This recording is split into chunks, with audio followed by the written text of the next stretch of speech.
This is my 2016 Porsche Cayman GT4. I've commuted in it, tracked it, and road tripped it, and after living with it for a little over a year, here's what's good, what's not, and what's straight up brutal.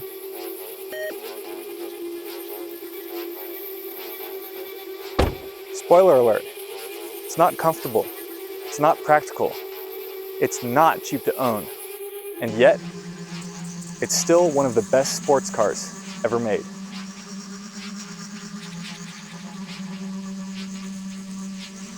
In fact, calling it a sports car is a bit of an undersell. I'd argue that the GT4 borders on supercar performance, looks, and impracticality. So these two supercars pulled up to have a drive with little old me and my GT4. See if we can't get some good footage out of it.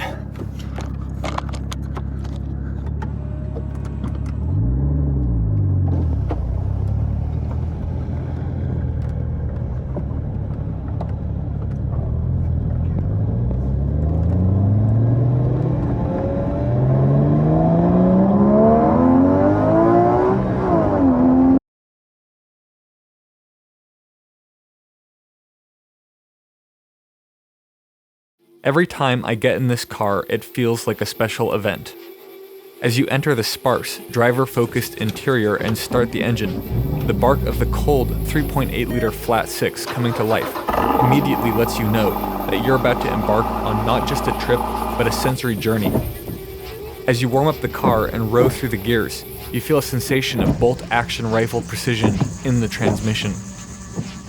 Although it's a common complaint that the gears are a little long, I actually think they're a perfect match for the engine's power band. They let you keep the revs high over a longer period before shifting.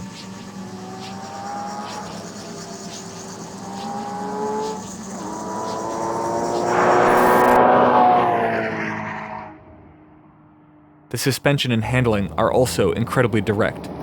Driving this car feels as natural as walking. Once it's up to temperature, and you step on the throttle, the response is immediate, and the car produces one of the best engine notes I've ever heard. Certainly, the best of any six-cylinder.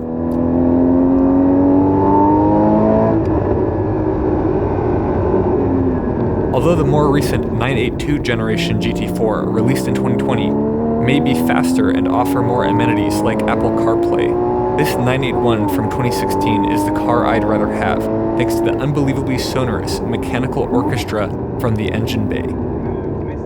To the 982 owners in the audience, I respect your choice fully, but you can keep your digital distractions and your lap times. The 981 is the generation for me. As far as looks go, both generations are similar, and I'm not complaining. These cars are stunning, especially from the front, where they give off more of a supercar impression than any 911 short of a GT3 or GT2 RS.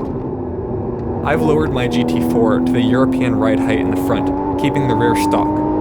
This is possible without aftermarket parts, thanks to the coilovers that come with the car.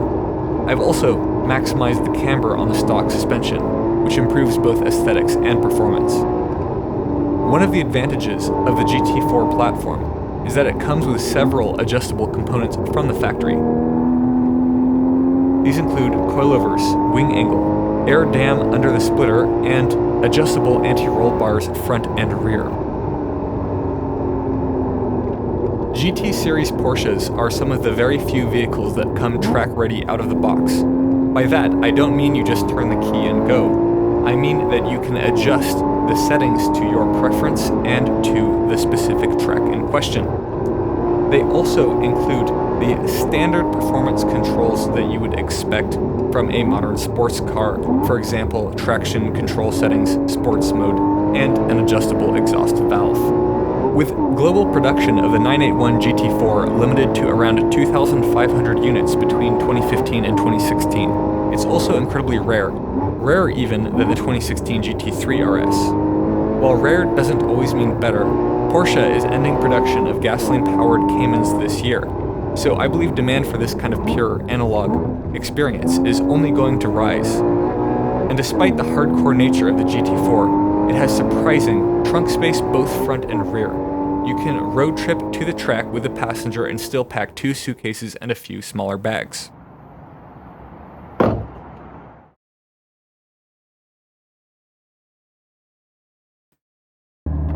That is, however, where the practicality ends. This is not a car I recommend using daily. The ride is incredibly stiff and loud.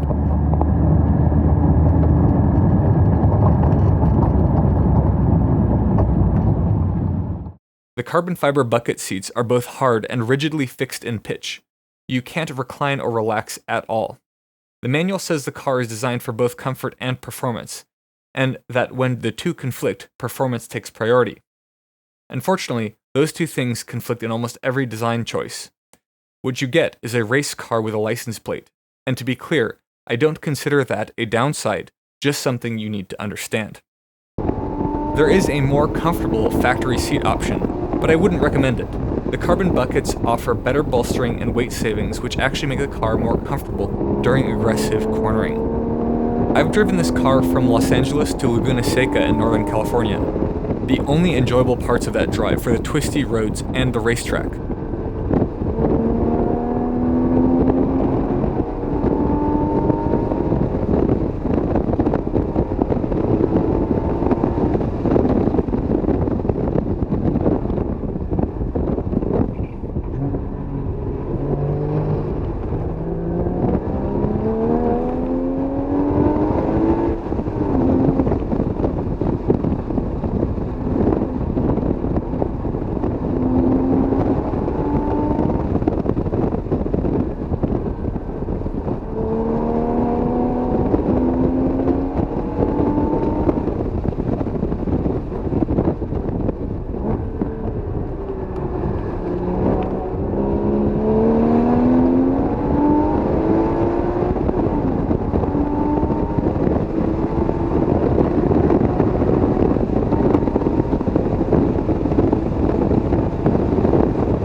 On highways, it's genuinely horrible. The gearing, which might feel long in the city, becomes too short on the freeway.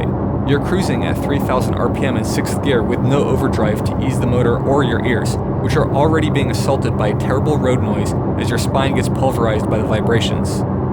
There's also the issue of power and tunability.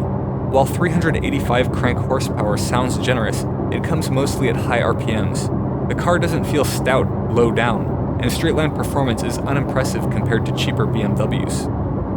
The chassis feels like it could handle 700 horsepower comfortably, but you can't get there without massive investment. The popular demand 4.5-liter swap brings power to only around 560, and it costs nearly $30,000. At that point, you start wondering, should I just buy a cheaper turbocharged BMW and tune it? More really is more, at least in the power department. But then, you hit an apex with the millimetric precision afforded by the chassis, all while listening to the roar of the naturally aspirated flat-six motor, and you immediately forget about all of the competition. If you have any thoughts on power versus precision, I'd love to hear them in the comments.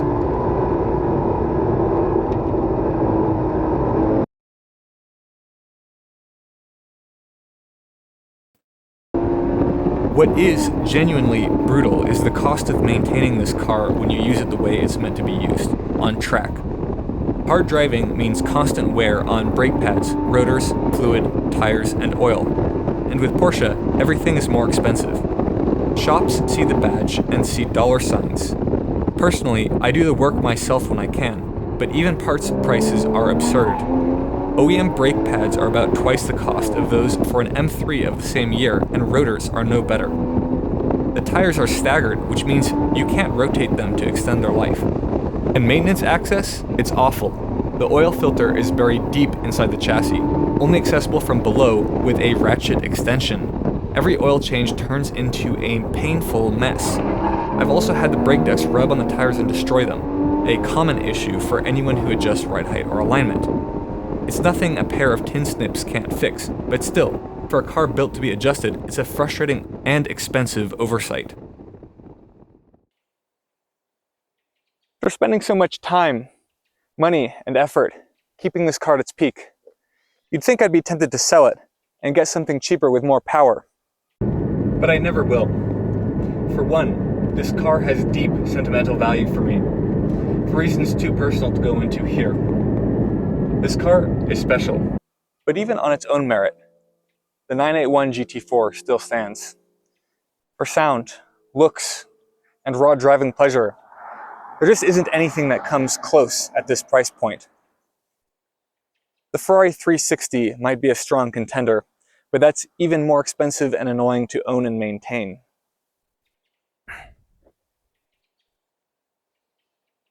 Its name is Vincent, and it matters a great deal to me.